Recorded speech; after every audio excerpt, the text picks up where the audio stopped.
Hay historias que nacen del silencio, de la tierra húmeda, del olor a fuego recién apagado. Historias que atraviesan siglos, imperios, tormentas y generaciones enteras. Pero ninguna, absolutamente ninguna, se compara con el origen de Roma si estás aquí. Quédate conmigo hasta el final, porque lo que vas a sentir no es simplemente un relato, es una experiencia. Y antes de que avancemos, te invito, sí, a ti que estás escuchando, a suscribirte al canal. Tu presencia hace que estas historias sigan vivas, como los ecos eternos de un coliseo que se niega a desaparecer. Roma no empezó siendo un imperio, no nació rodeada de mármoles, ni de estatuas colosales, ni de ejércitos indomables. Roma comenzó con un grito ancestral, como un rugido primordial, escondido entre las colinas del Lacio Angi.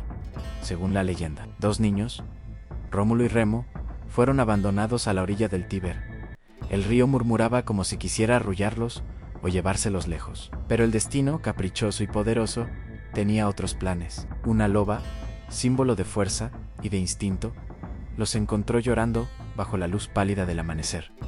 No los devoró, no huyó, les dio vida, los amamantó como si en ellos ardiera una chispa que necesitaba proteger. Nadie sabía que ese gesto animal, tierno y feroz, sería la semilla del imperio más influyente de la historia humana. Cuando crecieron, los hermanos eran distintos en Remo, impetuoso; Rómulo, calculador. Ambos fuertes, ambos valientes, ambos marcados por un destino demasiado grande para caber en un solo corazón. Y fue justamente esa grandeza lo que los separó. En un inicio, soñaron juntos con fundar una ciudad. Pero pronto, la ambición, esa llama que puede iluminar o destruir, los enfrentó. El primer derramamiento de sangre de Roma no fue contra un enemigo externo, fue entre dos hermanos, y cuando Rómulo tomó la vida de Remo, el cielo se oscureció ligeramente, como si los dioses romanos se estremecieran ante la crueldad humana que apenas comenzaba. Rómulo, con el espíritu quebrado pero decidido, dio nombre a su ciudad, Roma, una ciudad que, desde su primer suspiro, nació envuelta en tragedia y grandeza. Roma no tardó en convertirse en un refugio para los marginados, para los fugitivos, para aquellos que no tenían más que su fuerza y su hambre de futuro. Era un lugar áspero, lleno de barro, pero también lleno de posibilidades. Hombres que no tenían nada, llegaban a Roma buscando algo tan simple y tan humano como un propósito. Y fue entre esa mezcla de polvo, sudor y esperanza que nació la primera identidad romana. Ese espíritu, una combinación de disciplina, astucia y una voluntad casi obsesiva de crecer, se convirtió en la columna vertebral de Roma. Poco a poco, las chozas de barro dieron paso a tradiciones, a costumbres, a una forma distinta de entender la vida. Los romanos comenzaron a construir no solo casas, sino una mentalidad, la mentalidad de que ningún obstáculo era demasiado grande, ningún enemigo demasiado temible, ningún sueño demasiado distante. Roma empezó a expandirse no porque quisiera dominar, sino porque su propio pulso exigía movimiento. No podía quedarse quieta, no podía conformarse. Era como un animal joven y poderoso, aprendiendo a correr por primera vez. Para defenderse, necesitaba crecer.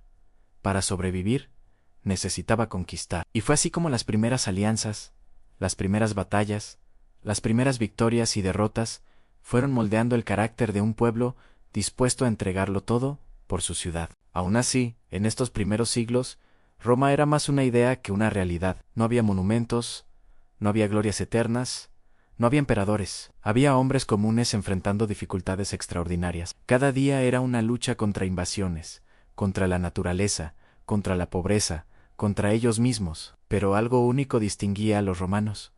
No se rendían jamás. Mientras otras sociedades se conformaban con su territorio, Roma insistía en desafiar lo imposible. Y esa audacia, casi arrogante, empezó a llamar la atención de los dioses. Según los relatos, Marte, el dios de la guerra, observaba a su pueblo elegido con una mezcla de orgullo y preocupación. Sabía que la grandeza venía acompañada de un precio, y que cada paso hacia la autoridad implicaba un sacrificio inevitable. Pero Roma, sin saberlo, ya había elegido su camino. Un camino que seguiría ascendiendo, escalón tras escalón, desde reyes primitivos hasta senadores influyentes, desde chozas de madera hasta templos de mármol reluciente. Y así, esta ciudad pequeña, áspera y turbulenta, iniciaba un viaje que cambiaría para siempre el rumbo de la humanidad. Este es apenas el primer capítulo de una saga monumental. En las próximas partes vas a sentir la expansión, las guerras, el surgimiento del Senado, la República,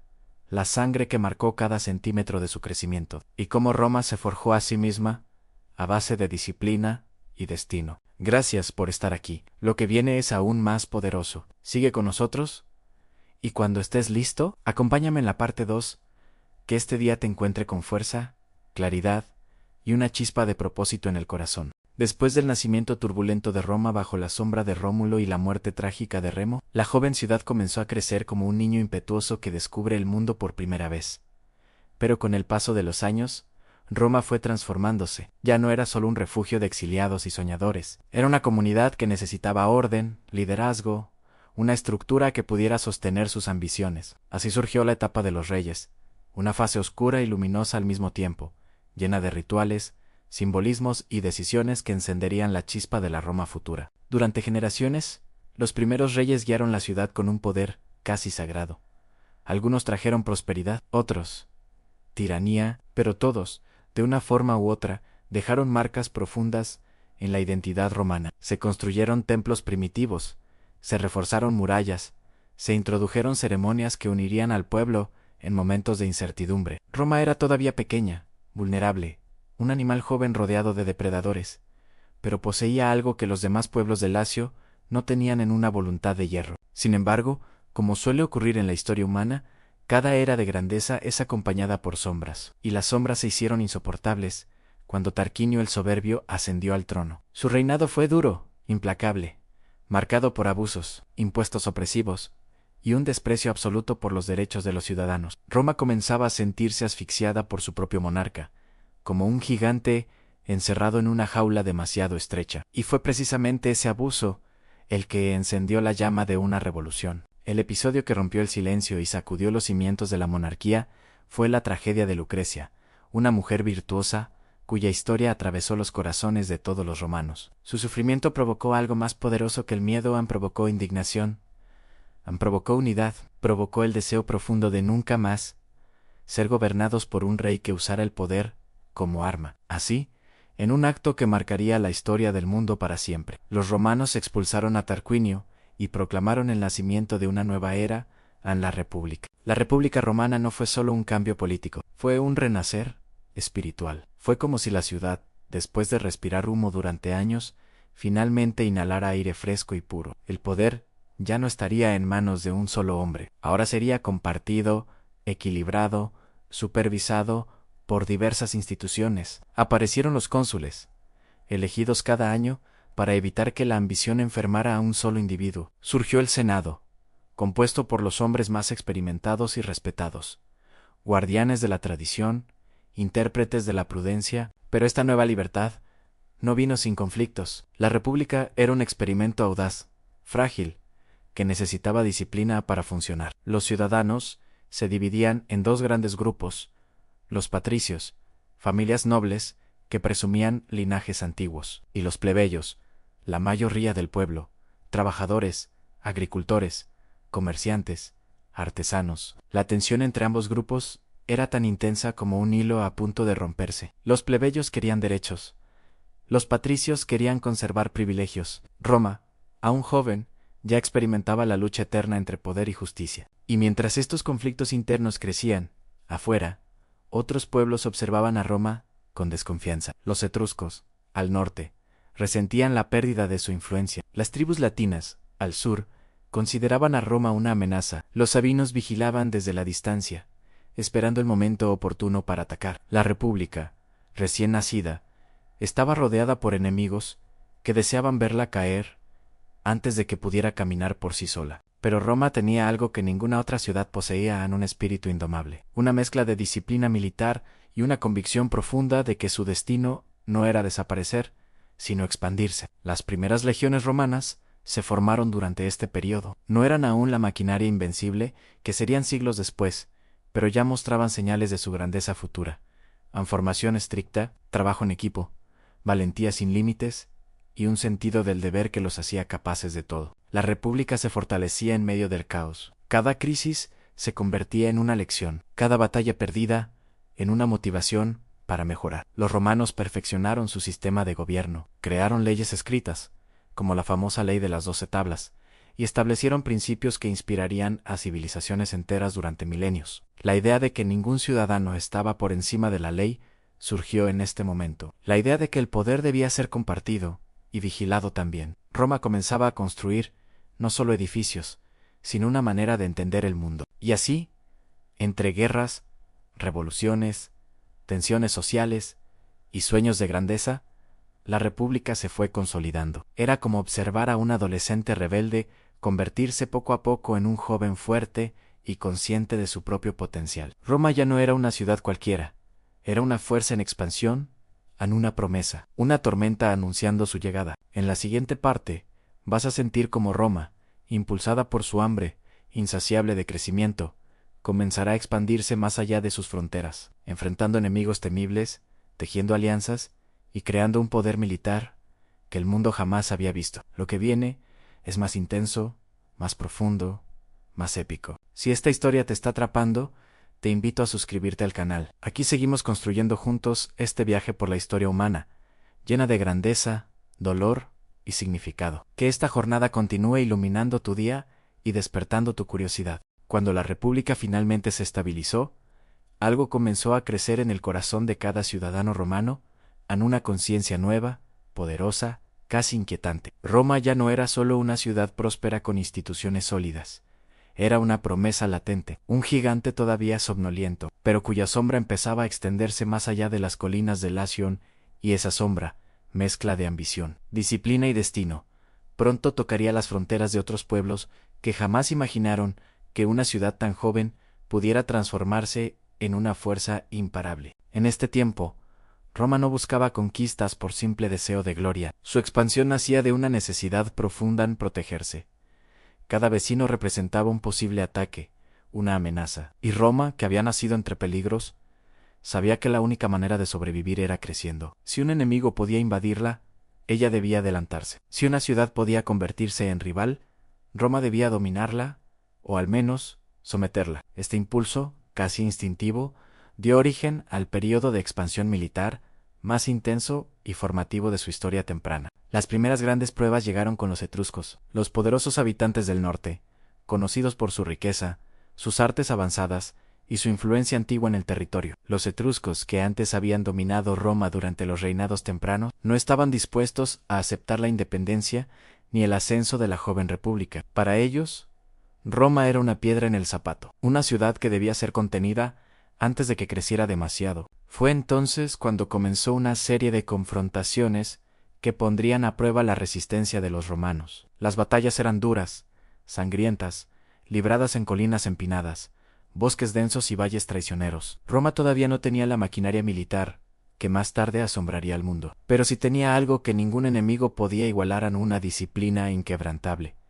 Cada legionario entrenaba no para luchar, sino para vencer. Cada formación era perfeccionada una y otra vez. Cada derrota se transformaba en un manual de aprendizaje. Los romanos observaban, analizaban y mejoraban sin descanso. Finalmente, después de enfrentamientos agotadores y estrategias audaces, Roma logró doblegar la influencia etrusca. Esta victoria no solo le permitió asegurar su territorio, sino también expandir su prestigio. Las demás ciudades empezaron a verla con ojos distintos. Ya no era una comunidad rural con aspiraciones políticas. Era un poder emergente, un jugador serio, un aspirante a hegemonía. Pero los etruscos fueron solo el primer capítulo. Al este, los ecos y volscos acechaban, tribus guerreras que conocían bien el terreno montañoso y luchaban con una ferocidad brutal. Estos pueblos eran rápidos, impredecibles, expertos en ataques relámpago, golpeaban y desaparecían entre los bosques como si fueran sombras. Roma tuvo que adaptarse. Sus legiones aprendieron a moverse más ligero, a responder con rapidez, a anticipar emboscadas. La guerra dejó de ser un campo estático para convertirse en un teatro dinámico lleno de peligros invisibles. Pero quizás la confrontación más simbólica de esta época fue la lucha contra la ciudad de Veii, una ciudad etrusca rica, poderosa y celosa de la creciente influencia romana. La guerra de Veii no fue una simple batalla, fue un conflicto que duró más de una década, tan prolongado que generaciones enteras crecieron con el sonido de espadas, tambores y lamentos en su imaginación. Roma, decidida a mantenerse firme, inventó algo revolucionario en el salario militar. Por primera vez, los soldados recibían paga, permitiendo que las campañas se extendieran indefinidamente sin destruir la economía familiar de los ciudadanos. Este gesto transformó todo. La guerra dejó de ser una obligación temporal para convertirse en una carrera, una vocación, una vía de ascenso social. Las legiones se profesionalizaron, la disciplina alcanzó nuevos niveles, y con esa disciplina, Roma finalmente venció a Veles, un triunfo que marcó un antes y un después. Las puertas del poder se abrieron de par en par. Roma había probado que podía derrotar a ciudades ricas, aguantar guerras largas y sostener ejércitos entrenados. El mundo empezaba a darse cuenta de que Roma ya no podía ser ignorada. Pero esta expansión, tan necesaria como peligrosa, trajo consigo algo más profundo, la transformación del alma romana. La guerra no era solo un medio para defenderse, se estaba convirtiendo en parte de su identidad. Los jóvenes crecían escuchando historias de honor, valentía, sacrificio. Los templos se llenaban de ofrendas antes de cada campaña. Los dioses, especialmente Marte, parecían caminar junto a los soldados. Cada victoria era interpretada como una señal divina de que Roma estaba destinada a algo mayor. Sin embargo, la conquista externa no borró los conflictos internos. Patricios y plebeyos seguían enfrentándose por derechos, influencia y poder. La guerra los unía temporalmente, pero la paz volvía a sacar a la luz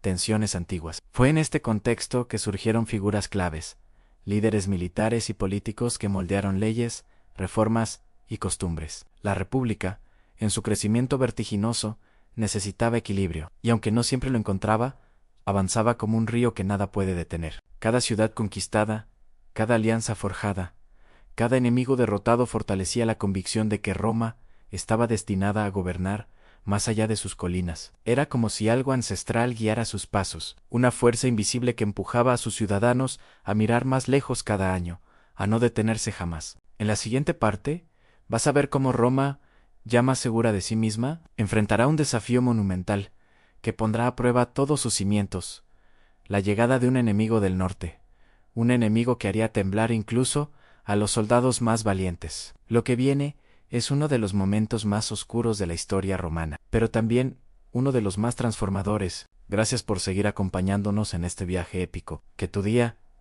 siga lleno de claridad, fuerza y descubrimiento. Roma avanzaba, fuerte y orgullosa, expandiendo su influencia paso a paso, como un águila extendiendo sus alas hacia el horizonte. Pero incluso los imperios destinados a la grandeza enfrentan noches oscuras. Y hubo un día que aún resuena como un eco de terror en la memoria colectiva romana, en que la ciudad eterna sintió miedo. No era un temor político ni una intriga interna, era algo mucho más profundo, el miedo al exterminio. Ese momento llegó cuando los galos, feroces guerreros del norte, irrumpieron en Italia con la fuerza de una tormenta incontenible. Eran diferentes a cualquier enemigo que Roma había enfrentado antes. Grandes, imponentes, de cabellos claros y ojos llenos de una fiereza casi animal. Sus gritos de guerra parecían arrancados del corazón de la tierra, y sus armas, pesadas y brutales, no seguían el orden calculado de las legiones romanas. Eran caos en movimiento, una avalancha de furia. Cuando los rumores de su avance llegaron a Roma, el Senado se estremeció. Los ciudadanos murmuraban entre las calles. Las madres abrazaban a sus hijos con más fuerza. Los soldados, aunque disciplinados, sabían que este enemigo no era como los itrascos, ni como los pueblos vecinos de Lacio. Era algo diferente, algo primitivo, algo aterrador. El choque decisivo ocurrió en la batalla del río Alia. En el año 390 a.C., fue un desastre absoluto. Las legiones romanas, acostumbradas a enfrentar enemigos previsibles, se encontraron repentinamente frente a guerreros que no temían morir, que cargaban sin orden ni formación, que gritaban con una ferocidad capaz de quebrar la mente. La línea romana se desmoronó, los escudos cayeron, la disciplina se rompió, y en cuestión de horas, Roma sufrió uno de los peores golpes de su historia. Los sobrevivientes huyeron. El camino hacia la ciudad quedó abierto, y los galos, con el corazón encendido por la victoria, avanzaron hacia Roma como un incendio incontrolable. Cuando llegaron, Roma estaba indefensa. Muchos ciudadanos habían escapado a las colinas. Solo un pequeño grupo resistía dentro del Capitolio, atrincherados, aferrándose a su última esperanza. El resto de la ciudad quedó a merced de los invasores. Y los galos hicieron lo que hacían los conquistadores de la antigüedad: saquearon, incendiaron, destruyeron. El fuego devoró casas, templos y recuerdos. Las calles se llenaron de humo y cenizas. Roma, la ciudad que había crecido con tanto sacrificio, ardía bajo un cielo rojo como la sangre. Pero incluso en ese infierno hubo destellos de dignidad. Uno de los más famosos fue el episodio de los gansos sagrados del templo de Juno. Mientras los galos intentaban trepar silenciosamente hacia el Capitolio durante la noche, los gansos comenzaron a graznar con fuerza, despertando a los defensores romanos justo a tiempo para repeler el ataque. Fue un recordatorio simbólico de que, aunque Roma sangraba, no estaba derrotada. Los días pasaron, tensos y desesperantes. Los romanos resistían como podían, pero los galos no se iban. Finalmente, Breno, el líder galo, aceptó negociar. Exigió oro en mucho oro. Roma, humillada, desesperada por sobrevivir, reunió todo lo que pudo. Pero incluso entonces, los galos manipularon la balanza, inclinándola para exigir todavía más, y cuando los romanos protestaron, Breno arrojó su espada sobre la balanza y pronunció una frase que pasaría a la historia como un símbolo de humillación: ambae victes. ¡Ay de los vencidos! Roma pagó. Los galos se marcharon, pero la herida quedó abierta, palpitando, ardiente. Lo que Roma sintió ese día fue algo que jamás olvidaría: la vulnerabilidad, la humillación. El miedo. Sin embargo, aquí es donde la historia romana se vuelve extraordinaria. Cualquier otro pueblo habría tardado décadas en recuperarse de un golpe así. Muchos habrían colapsado para siempre. Pero Roma no era como los demás. Roma transformaba el dolor en fuerza, la derrota en determinación, los escombros en cimientos. Apenas los galos abandonaron la ciudad, los romanos comenzaron a reconstruir con una rapidez que asombraría a cualquier observador. Hombres, mujeres, ancianos y niños trabajaron juntos, removiendo piedras quemadas, levantando muros, restaurando templos. No era solo reconstrucción física, era un renacimiento espiritual. Era un grito silencioso que decía al mundo: podrán destruir nuestras casas, pero nunca nuestra voluntad. El trauma dejó algo más, una lección imborrable. Roma entendió que para sobrevivir no bastaba con ser disciplinada o valiente. Necesitaba ser invencible. Necesitaba anticiparse a cualquier enemigo. Necesitaba crear un ejército tan fuerte, tan organizado y tan temido, que ningún invasor volviera a acercarse con intenciones de destruirla. Así nació un nuevo impulso, una nueva Roma, una Roma endurecida por el fuego, purificada por la humillación. Una Roma que jamás volvería a permitir que el miedo tocara su puerta. Las legiones fueron reformadas, las defensas se reforzaron, las estrategias se perfeccionaron, los líderes aprendieron de cada error cometido. Y, poco a poco, Roma empezó a prepararse para su siguiente desafío, uno que sería todavía más grande y decisivo: en la expansión por toda Italia. La próxima fase de esta historia será una de alianzas, traiciones, victorias épicas y una red de poder que se extenderá como raíces firmes bajo la tierra. Roma crecerá, Roma luchará, Roma dominará. Gracias por seguir aquí acompañándonos en este viaje que respira historia, emoción y vida. Que esta narrativa te inspire y te llene de claridad para el resto del día. Había llegado un momento irrepetible en la historia humana. Roma, tras sobrevivir a tempestades de ambición, guerras civiles, traiciones y sangre derramada generación tras generación, finalmente alcanzaba lo que muchos consideraron el punto más alto de su existencia. A este periodo lo llamarían siglos después la era de los 5 buenos emperadores, un tiempo tan singular que incluso filósofos modernos lo describirían como una etapa en la que la humanidad pareció tocar la cima de lo posible. El imperio, bajo la guía de Nerva, Trajano, Adriano, Antonino Pío y Marco Aurelio, brilló con una estabilidad, una prosperidad y una grandeza moral que contrastaban profundamente con los años turbulentos que lo precedieron. Era como si Roma, después de caminar por el borde del abismo, hubiera encontrado finalmente un equilibrio casi sagrado, una armonía rara que combinaba poder, justicia, arte, leyes y sabiduría. Pero nada de eso surgió por casualidad. Roma había aprendido a golpes que el poder absoluto, en manos del hombre equivocado, podía consumir todo lo que había construido. Por eso estos emperadores, en lugar de heredar el trono, fueron adoptados por mérito, seleccionados no por sangre sino por capacidad.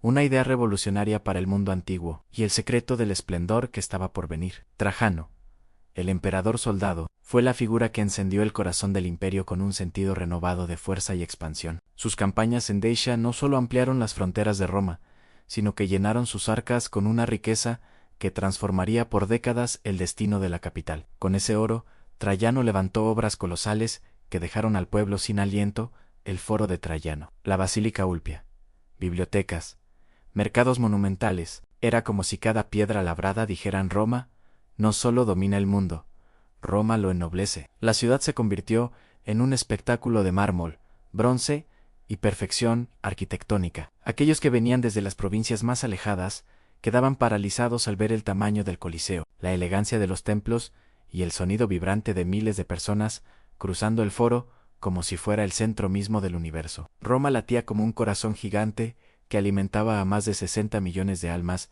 bajo su dominio. Cuando Trajano murió, su sucesor, Adriano, tomó una decisión sorprendente al detener la expansión. El imperio, vasto como ningún otro, ya no necesitaba crecer, necesitaba sostenerse. Por eso Adriano se dedicó a fortalecer fronteras, organizar defensas, mejorar caminos, crear sistemas administrativos más eficientes y viajar incansablemente por cada rincón del territorio. Fue el primer emperador que entendió que gobernar no era solo conquistar, sino también escuchar. Su legado arquitectónico fue tanto artístico como estratégico: el famoso muro de Adriano en Britania, las reformas en Atenas, los palacios, jardines y obras maestras que fusionaban culturas. Bajo su mando, Roma dejó de ser una devoradora de pueblos para convertirse en una administradora del mundo. Luego vino Antonino Pío, cuyo nombre lo decía todo: un emperador pacífico, prudente, amante de la justicia. Durante su reinado,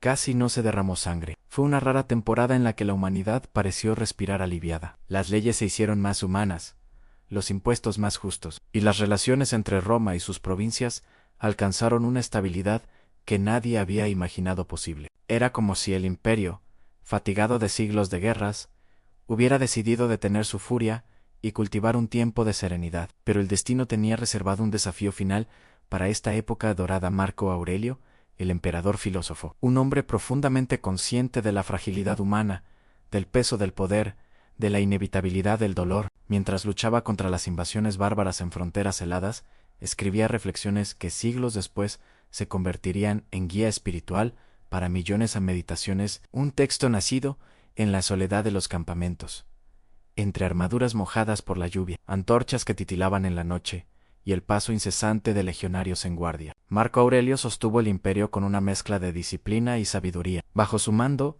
Roma luchó, resistió, defendió, pero nunca perdió su esencia filosófica. Sus decisiones no eran impulsadas por la gloria personal, sino por el deber hacia un pueblo que dependía de él.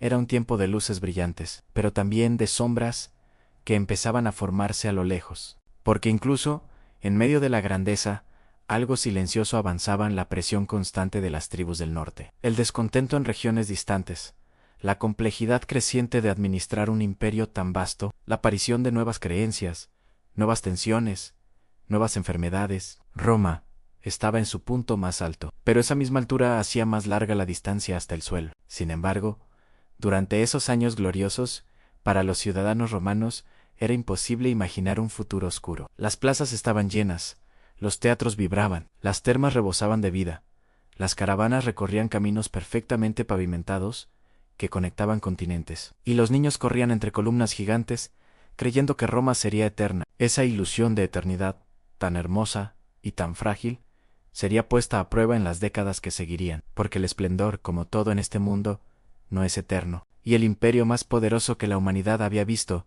jamás estaba a punto de enfrentar algo que ni sus legiones, ni sus emperadores, ni su sabiduría podrían detener para siempre el lento, profundo y doloroso comienzo de la transformación que llevaría a su caída.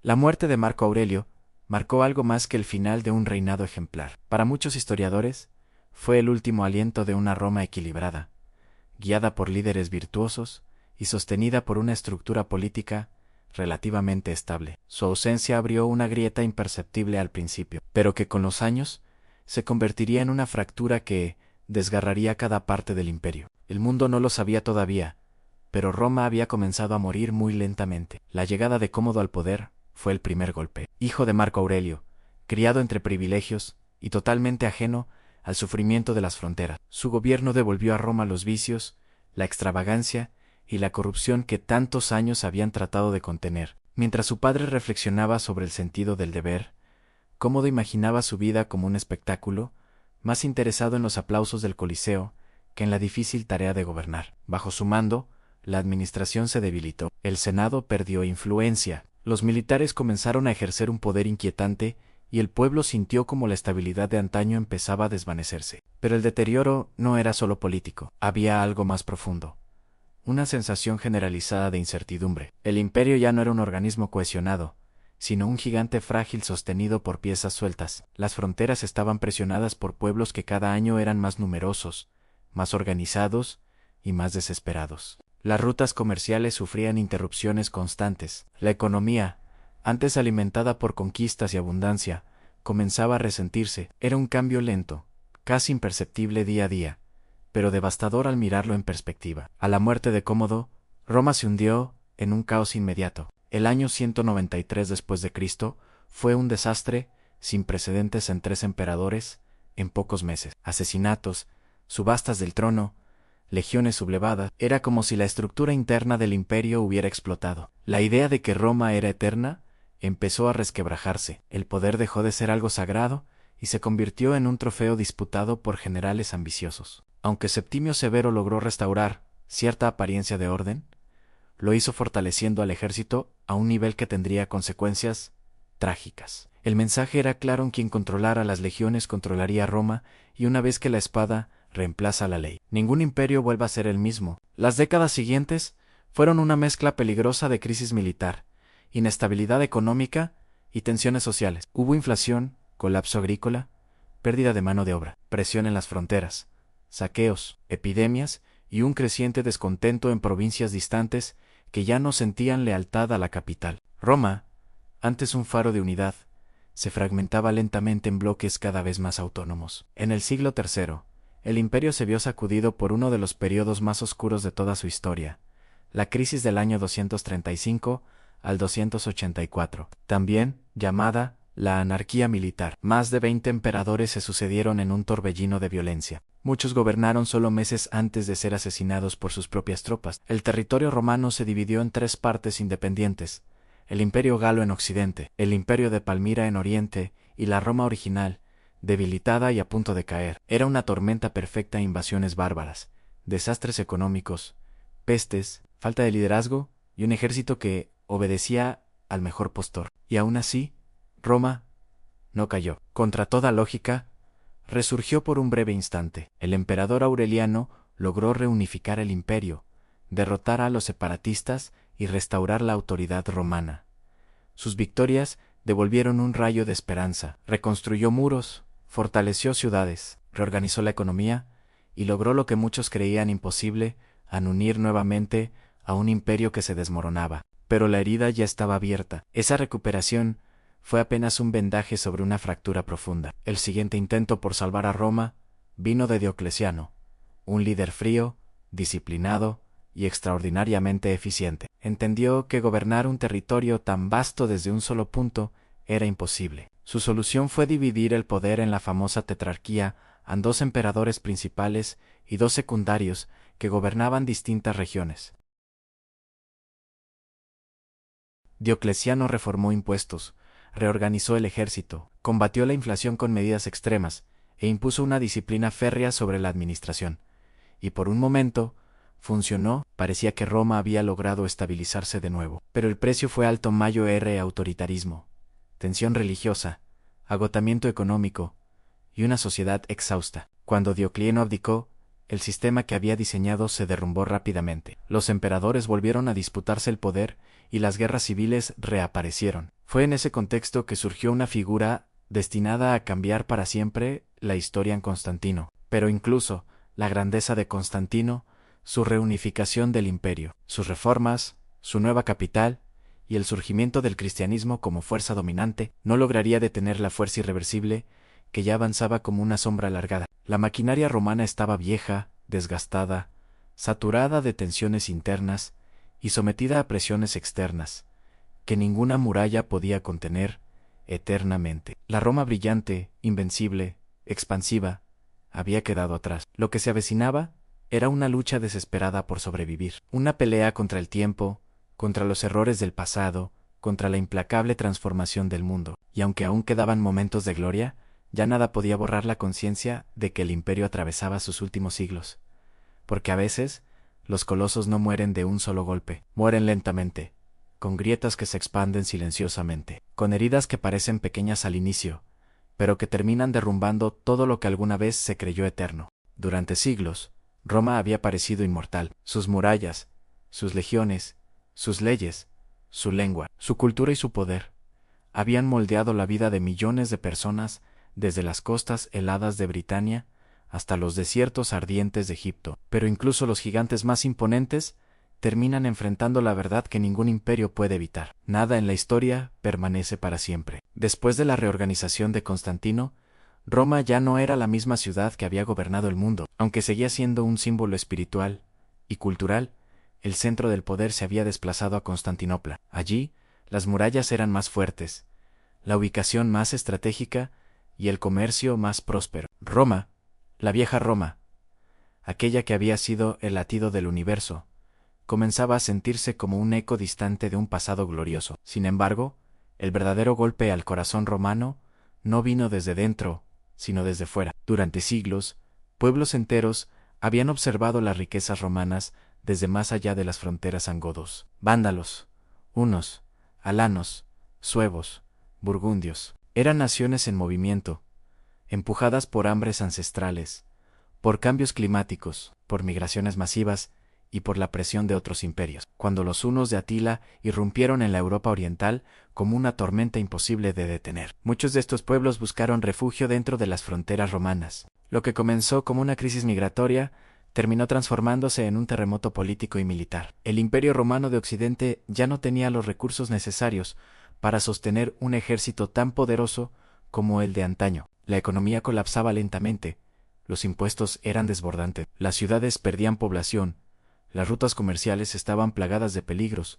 y las regiones más alejadas actuaban cada vez con más independencia. Los viejos legionarios disciplinados habían sido reemplazados por soldados mal pagados, y, en muchos casos, por mercenarios bárbaros que servían a quien ofreciera más dinero. Roma dependía de aquellos mismos pueblos que un día había sometido con orgullo, y esa dependencia terminó convirtiéndose en una de sus mayores vulnerabilidades. En el año 410, algo impensable ocurrió. Los visigodos de Alarico, cansados de promesas incumplidas y maltratos, sitiaron Roma, la ciudad, incapaz de resistir. Cayó por primera vez en 8 siglos. Fue un golpe psicológico devastador. El mundo entero sintió que una era estaba terminando. El saqueo no destruyó completamente la ciudad, pero sí destruyó la idea más poderosa de todas, aunque Roma era inviolable. A partir de ese momento, la caída fue lenta, dolorosa y progresiva. El imperio era una sombra que se desvanecía cada año un poco más. Las provincias occidentales se independizaban de facto. Los generales rivalizaban entre sí.